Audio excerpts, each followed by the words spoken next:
Oh ini dia. Hai. Lagi sibuk aja paling apa ya? Yang pasti kan di rumah terus bosan juga sih. Jadi kita Nah, ada. Oke, berarti dari kita, mohon maaf, Mirza. Enggak, enggak. Tadi handphone apa? Lu pakai handphone apa tadi? Boleh nyebut brand nggak sih? Handphone Korea apa handphone Amerika?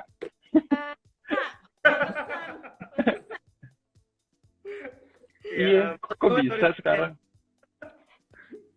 Ya. Siap. Kita mulai aja gitu. Oke, balik lagi sama kita di sini teman seru CGV. Kita hari ini udah akhirnya ketemu sama Kang Arya dari Sinekrit. Halo, sejam yang melelahkan ya. Iya. Untung Pak Ari ini Bapaknya. bersabar ya untuk mencoba kembali. Oke, Mas, ini lagi di rumah ya Mas ya? Iya, betul sekali. Lagi WFH atau gimana? Berapa hari? Ya, gua Berapa? baru 2 minggu sih gue kerja di rumah. Rata-rata minggu sih ya. Iya. Iya. Kebetulan WFO. Oh. Work Wah, kalian rajin ya. Iya. rajin. Mas, kita kan lagi ada minggu film nasional nih. Mm-mm. Jadi kita mau ngobrolin film Indonesia sama timnya Cinecrip yang diwakilin sama Mas Arya. Oh iya, boleh. Tapi sebelumnya kita mau kepo tentang Cinecrip dulu, boleh ya? Boleh, mau kepo apanya? Oke, mungkin Mas Gio mau nanya dulu. Ya, mungkin Kang Arya mau jelasin dulu tentang awal mula berdirinya Sinekrit. Itu gimana sih dan udah berapa lama gitu. Monggo diceritain. Dari kapan sih Cinecrip dibikin dan platformnya apa yang dipakai gitu, apa aja? Oke, jadi Cinecrip dari 2016 sih sebenarnya. Waktu itu gue ingat review pertama kita itu di video adalah Headshot, filmnya Timo. Nah, itu video pertama kita. Video pertama kita pas review film di Cinecrip. Waktu itu emang platformnya milih di YouTube sengaja. Karena waktu dulu gue kan nulis review film di blog ya, zaman-zaman movie blogger lah, dari tahun 2009 tuh. Terus entah kenapa di tahun 2015 ada yang nge-hack blog gue gitu, terus hilang aja semua review tulisan gue gitu. Jadi kayak dari situ kayak udah putus asa gitu, males banget gue mau review di mana lagi gitu. Sampai akhirnya di 2016 kepikiran udahlah bikin YouTube aja, karena waktu itu di Indonesia juga belum ada yang konstan gitu, channel yang review ada tapi kayak nggak konstan, nggak konsisten gitu. Jadi waktu itu bergeraknya pengen ya udah review aja film di YouTube seminggu sekali gitu. Udah deh sampai sekarang nggak kerasa, udah hampir 4 tahun ya, 4 begitulah. tahun. Itu kalau boleh tahu sebenarnya di YouTube Cinecrip itu isinya review film doang atau ada apa aja nih Mas? Review ya, review film sih, mostly review film. Semuanya review film, ngomongin film, hampir semuanya film, nggak ada yang kayak tiba-tiba vlog curhat gitu. Kenapa kemarin itu nggak ada. Jadi emang semuanya film. Ya. Cuman baru tahun ini mulai kayak nyobain ngajakin teman-teman yang emang punya punya karya gitu, bikin ada web series tapi masih ada benang merahnya sama film gitu. Jadi bukan tiba-tiba web series azab gitu, enggak, tapi yang ada hubungannya sama film gitu sih. Kalau lagi nyari-nyari pemain gitu ya web series ya. Oh, siap. Dijamin nggak laku, oke. Siap. Lanjut, mau kepo nih kalau di Cinecrip itu sampai saat ini video yang paling banyak ditonton tuh yang mana sih? Video ya kalau video sih, kalau berdasarkan view soal 2 garis biru yang paling banyak, masih yang paling gede. Review filmnya ya? Bukan review filmnya, justru tentang sebenarnya kayak review tapi kita ngebahas makna-makna rahasia asik di film 2 garis biru.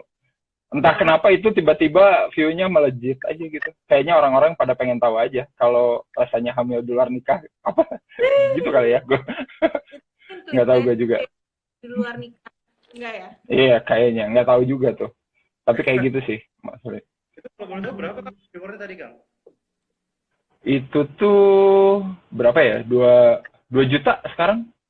Serius, lumayan banyak kan? Banyak ya. Iya.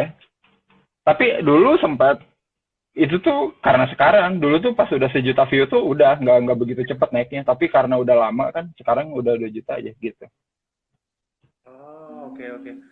Mm. Terus Kang bisa cerita nggak sih ke kita ada suka dan dukanya nggak sih nih bikinin video di Cinecrip terus Suka dan duka. ya mungkin misalnya ada nge-review film apa terus atau dapat teguran atau seperti apa gitu ada nggak sih Kang kayak gitu-gitu? Pahitnya apanya gitu, nih? Pahitnya lah. Pahitnya ya Dalam Selama nge-review. Cinecrip berjalan gitu mungkin ada dukanya. Kalau sukanya mungkin ya Banyak. banyak ya. ya kalau duka sih ya maksudnya sama aja sih ya suka duka sih. Cuman kan kalau yang kayak gini itu kita harus nyobain gimana caranya biar bisa update gitu ya tiap minggu. Ya itu otomatis apa namanya takes time juga lah sama energi gitu lumayan. Apalagi kan kita waktu zaman-zaman sebelum ada pandemi nih film Indonesia kan kayak seminggu tiga gitu kan. Itu kan kayak kita tuh gimana caranya gue pengen apa namanya pengen bisa update gitu. Tapi kan kadang review sama ngedit juga ada waktu gitu kan. Jadi lumayan takes time banget lah gitu. Jadi ya itu sih kata gue bukan duka, cuman ya itu mah wajar lah, resiko gitu, resiko gimana caranya naikin konten. Mungkin yang bikin ininya karena kita semua orangnya pada kerja ya, jadi bukan apa namanya, bukan sesuatu yang kita fokuskan gitu, bukan difokuskan maksudnya waktunya kita berbagi gitu sama pekerjaan masing-masing gitu aja sih. Kalau misalnya orang-orang di balik Cinecrip itu ada berapa sih gitu? Yang review, mungkin videografernya, Ya, mungkin editingnya itu ada berapa sih kira-kira? Ada banyak sih. Kalau yang review ya yang kalian lihat aja di video Cinecrip sampai sekarang. Ya, gitu Kalau ya? orang-orangnya ya itu gitu semuanya. Kalau yang ngedit sih gua yang ngerjain. Oh. Jadi kurang lebih foundernya Mas Arya bukan sih? Iya kalau yang edit gue untuk saat ini gitu. Ya mungkin kalian tertarik jadi editor. Maka Ini gue sekalian buka lowongan ya. Siapa tahu ada yang nonton gitu. Terus editor berbakat ya silakan DM. itu yang bisa ngedit video, oke Tunggu silakan. langsung komen atau DM aja. Iya. DM. Mungkin kita lanjut ke topik awal. Kita lagi ada Minggu Film Nasional. Kita mau nanya-nanya seputar film Indonesia. Siap ya Mas ya? Siap. Oke. Pertanyaan yang pertama, menurut Mas Arya mewakili Cinecrip 3 film Indonesia yang recommended atau yang paling disuka tuh apa sih? Oh, gawat banget nih. Ini sepanjang masa. Ya, Sepanjang masa ini. Ya. Gila, susah banget ya pertanyaannya. Review film tapi susah ya ditanya. Iya. Ini yang terlintas aja ya di pikiran gue. Ya, Boleh.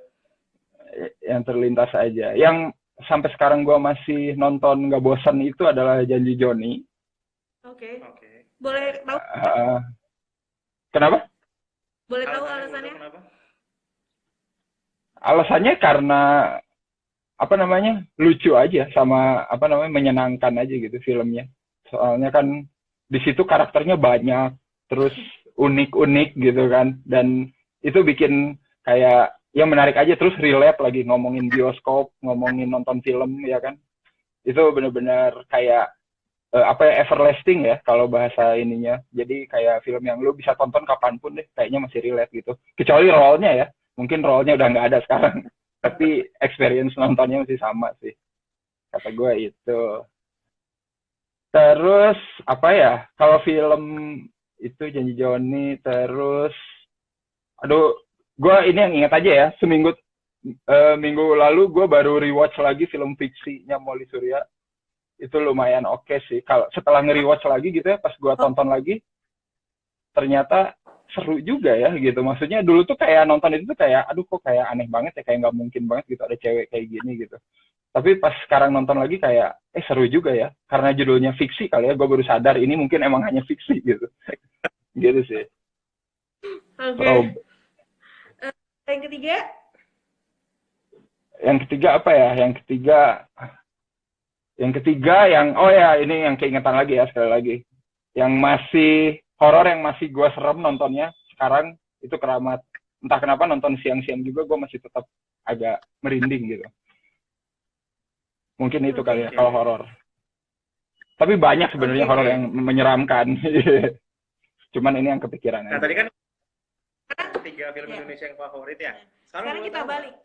Ya, urutannya 3 film yang kurang disuka lah gitu. Apa aja nih? Aduh, jangan dong. Kamu jangan begitu. Jangan begitu dong. Aduh, susah, men. Susah. Serius. Saya yang disuka. Ya, boleh. Ya. Nggak bisa 3 soalnya. Bisa banyak. Cuman kan gue nggak enak. Juara ini. Juara. 1 aja deh minimal, Mas, ada nggak? Aduh. Ini nggak apa nih? Kan secara opini kurang greget gitu lah istilahnya menurut Mas Arya. Kurang greget ya? Aduh. Gue mikir lama nih. Apaan ya kurang greget? Yang gue tonton kurang greget ya? Apa ya? Wah susah men. Gue masih berpikir nih. Story itu, setuju nggak? Kenapa? Yang mana? Ini ada yang komen Roy Kiyoshi, Untold Story. Ada Kak Uka, Tabu. Iya. Nah iya, oke, gue ngerti. Itu emang nggak enak nontonnya gitu. Cuman banyak banget sih selain itu gitu. Dan kalau horor mostly banyak yang gue nggak suka sih kalau di Indonesia ya. Okay. Cuman kalau film yang biasa gue belum tahu juga sih, belum kepikiran asli. Kang, terus biasanya tuh cara ngatur waktunya gimana sih antara yang nonton terus tiba-tiba nge-review sama tiba-tiba ngedit itu bisa nggak sih ngebagi waktunya gimana caranya? Kan padat juga tuh apalagi saat film-film kebanyakan seminggu rilis bisa 3 atau 4 gitu kan.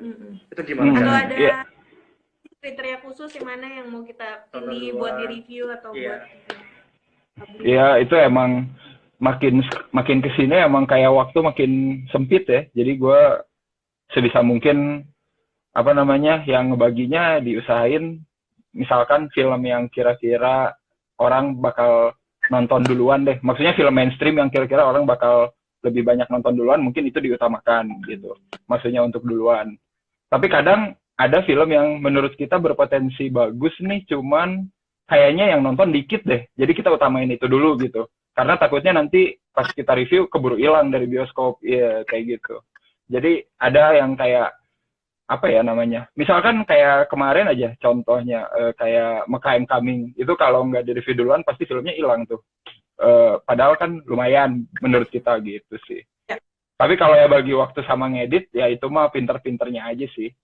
Either lu mengorbankan tidur atau lu kerja lebih pagi, itu aja. Itu aja sih. Oke, jadi tetap nggak mau sebut 3 film yang ini ya? Nggak, susah banget.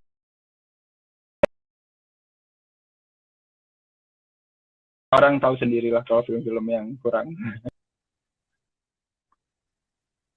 Apa dong? Mungkin bisa dicek di Halo? YouTube-nya Cinecrip kali ya, lebih tahu gitu ya. Ya, halo.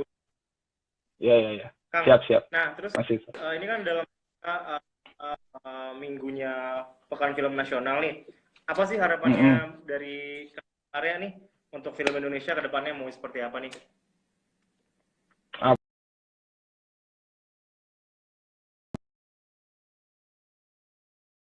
Indonesia, yang penting film Indonesia lebih banyak genrenya aja sih. Jadi maksudnya Jadi lebih banyak pilihan gitu. Gimana? Kedengeran nggak? Ini udah kayak TikTok ya gitu. Pindah posisi. Pindah posisi. Masih belum bosan kan ya Mas Arya? Masih semangat? Masih. Maaf ya. Masih. Gue juga nggak ngerti kenapa. Sama. Sama kita juga nggak ngerti ada apa dengan hari ini. Iya. Iya. Oke. Tadi perbincangan sampai mana, Bu? Oke. Oke, tadi kita sampai mana ya? Lupa. Oh iya. Terakhir kan kita masih nanya film Indonesia mana yang Kurang greget. kurang greget gitu ya. Cuman memang belum dijawab. Benar, Mas? Harus jawab nih. Ya, gitu sih. Menunggu. Tidak memaksa ya. Aduh, jangan pusing gua kalau harus jawab. Oke, Oh siap, ya, siap, terakhir tadi kita minta di WhatsApp aja ya listnya filmnya. Nanti Sama ini tadi pertanyaannya, harapannya Cinecrip atau Kang Arya untuk film Indonesia ke depannya nih, mumpung kan barusan kemarin kita celebrate film nasional nih akhir Maret kemarin. Apa nih harapannya kira-kira buat film Indonesia ke depan? Apa ya, harapan gue sih dari dulu sama sih sama sekarang, lebih variatif aja filmnya. Jadi genrenya nggak itu aja gitu. Karena kalau lu sering nonton film Indonesia pasti kerasa lah kalau ini mulu kan biasanya gitu, genrenya ini aja gitu. Gue tuh kayak suka aja kalau ngelihat film yang tiba-tiba agak beda dikit gitu. Ya gue harap filmmaker di kita ada yang mau lah nyoba lebih beda lagi gitu. Amin. Amin. By the way, ada yang nanya tuh, yang nanya Mas Raza kemana katanya Mas? Lagi karantina, ini semua orang lagi karantina. Oh, karantina ya semua ya. Baiklah. Oke Mas, tadi sesuai janji kita mau review film secara live. Oh, asal beli film apa nih? Tadi kita udah nampung sih untuk followersnya CGV buat request via IG story kita. Halo? Oke. Yeah. Mungkin ada beberapa yang mungkin ada 2 film aja yang kita ambil ya, karena banyak banget yang masuk yang mau minta request beberapa film Indonesia, tapi kita pilih 2 aja. Yang pertama itu ada requestan dari sebentar. Oke. Yang pertama itu tadi ada request dari sebentar ya Mas ya. Banyak banget soalnya Kang. Di karantina bukan berarti ODP ya, dasar ini manusia. Oke, tadi ada request dari Syafira 28, katanya dia mau minta di review untuk film Sebelum Iblis Menjemput 2 karena dia belum sempat nonton. Singkat aja reviewnya boleh. Tapi dia belum nonton. Kalau gua review spoiler dong. Gak apa-apa. Mungkin review tanpa spoiler atau Ya Allah. Ya oke. Sebelum Iblis Menjemput 2 mungkin kayak film horor terakhir gitu di tahun ini kali ya yang gua tonton yang lumayan seru. Jadi sebenarnya ini buat yang udah nonton film yang pertama gitu sama yang kedua, lu jangan samain sih kalau kata gue ya. Karena gue ngerasa itu kayak 2 film yang berbeda gitu. Jadi kalau di film yang pertama itu emang ngeri banget gitu. Kalau di film kedua ini ngeri tapi campur have fun gitu. Jadi kayak ini film kayak senang-senang gitu, bunuh-bunuhan kayak gitu. Tapi kadar thrilling, kadar ngerinya nggak seintens yang film pertama kalau menurut gua gitu sih. Oke. Tapi mungkin ya orang ada yang suka juga sama yang have fun gini gitu. Ada yang nggak suka ditakut-takutin gitu. Kalau yang film pertama kan lu nonton mungkin bisa sampai tutup mata gitu ya. Kalau yang kedua lu mungkin bisa sambil ketawa karena banyak adegan-adegan yang kayak seru banget gitu, ini iblisnya bisa kayak gini gitu, bisa di luar ekspektasi gitu sih. Di luar ekspektasi, emang ekspektasinya kayak gimana tuh Mas? Ya, ekspektasi gue tuh kayak pocong gitu kan. Pocongnya dibuat lari, nah kan itu bener-bener di luar ekspektasi kan. Oh iya bener, pocong lari. Tangannya copot kali di bawahnya ya. Ya makanya jadi kayak menarik aja gitu. Ini emang berbeda gitu. Jadi emang harus ngelihatnya ya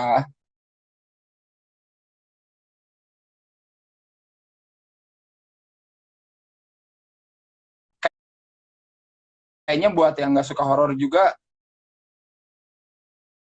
kayaknya bakal suka sih nonton ini gitu. Karena santai kok filmnya. Jadi silakan itu yang belum Jump nonton. scare-nya gimana Mas? Jump scare-nya Mas? Jump scare-nya oke sih, cuman gue masih lebih loncat jump scare di film yang pertama ya, beberapa gitu. Ya karena lu udah nonton film pertamanya kali ya, jadi kayak udah tahu nih mau gimana kayaknya.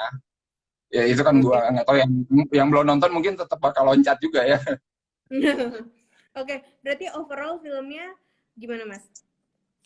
Overall kalau dari gue pribadi lumayan. Tapi gue kalau nanya lebih suka mana sama yang pertama, gue masih lebih suka yang pertama gitu.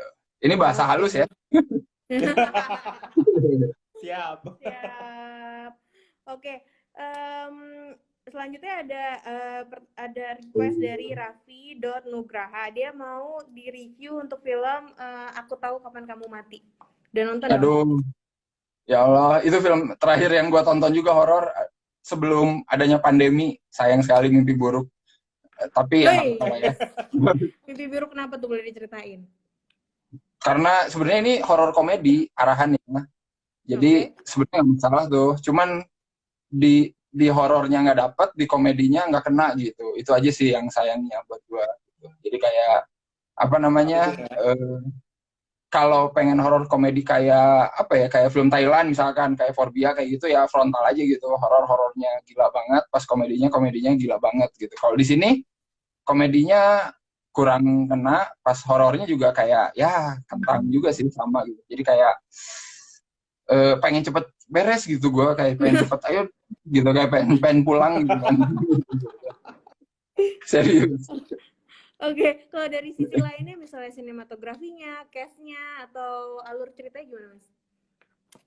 Alur ceritanya sebenarnya ini secara mengejutkan, Aku Tahu Kapan Kamu Mati itu lebih, maksudnya masih lebih mending daripada beberapa film horor sebelumnya ya, kayak di tahun ini yang gua tonton gitu. Maksudnya yang bapuk juga, tapi itu emang nggak enak aja ditontonnya. Tapi kalau Kapan Kamu Mati ini masih kelihatan jalan ceritanya ada gitu. Cuman mungkin treatmentnya aja gitu.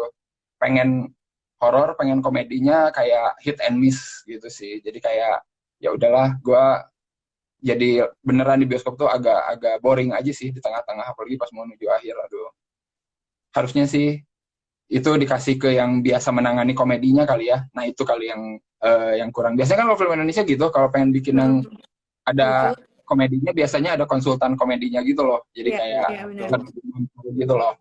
Kayak Ghostwriter lah. Contohnya itu kan horor komedi, tapi ya itu emang begitu horor, tapi komedinya kena semua gitu kan. Jadi ya nggak salah juga gitu sih sebenarnya. Tapi sisanya B banget sih. Mendingan di TV sih itu nontonnya, lu nggak usah di bioskop. Filmnya udah nggak ada ya? Ya udah. Iya, oke. Kita tunggu aja kali ya di TV ya. Di TV dah lu nonton. Oke. Untuk sementara ini nanya nih, si film itu aja sih. Korea nggak? Kenapa Mas? Enggak, ini ada yang nanya, si Givi punya Korea ya Kak? Tuh. Si Givi punya, ya betul. Pengen misteri gitu ya? Jawabannya sama. Kalau mau kepo-kepo tentang si Givi. Oke. Mas, itu terakhir dari kita. Halo. Iya, halo. Gue nungguin. Kayak nge-freeze gitu ya. Oh bagus, berarti gue udah sharing sama kita. Makasih buat Cinekrip, buat Mas Arya. Semoga Cinekripnya terus hits ya kan YouTube-nya. Semoga makin banyak yang subscribe di Cinekrip. Amin. Semoga bisa ke bioskop lagi ya. Iya, amin. Atau mungkin kalau udah selesai nonton semua video dari Cinekrip, bisa nonton video di YouTube-nya CGV. Betul sekali. Iya banget, ada cukup. Ada. Boleh. Boleh. Terima kasih Mas Arya udah sabar menghadapi segala kendala teknis hari ini. Siap. Siap. Maaf juga ya, lama berbelit-belit. Ya, kok Oke, udahan. siap. Pak, kita pamit ya Mas Kita ya. pamit, thank you banget. Thank you buat yang ikutan live, ikutan komen Iya, thank you juga yang udah Makasih. komen, udah yang nanya-nanya. Terima kasih. Thank you. See you. See you. Bye.